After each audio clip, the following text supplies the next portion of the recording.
Hello everyone, how are you doing? This is MD Tech here with another quick tutorial. In today's tutorial, I'm going to show you guys how to change the default webcam on your Windows 10 computer.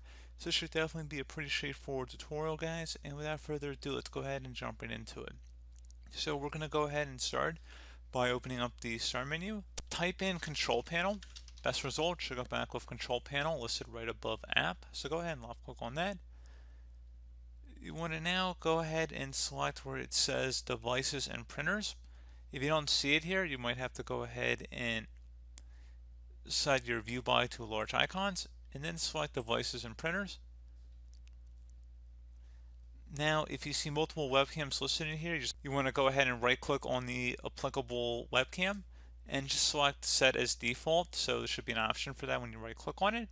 And if you want to take it a step further, if you open up device manager, so if you search for it in the start menu and you go ahead and open it up, and there's a cameras section, you can try double clicking on it, and if you have a second camera listed in here that you don't want to use, you can try right clicking and then just disabling the device, and that should hopefully be able to clear that up as well. So pretty straightforward process, guys. I do hope that I was able to help you out, and I do look forward to catching you all in the next tutorial. Goodbye.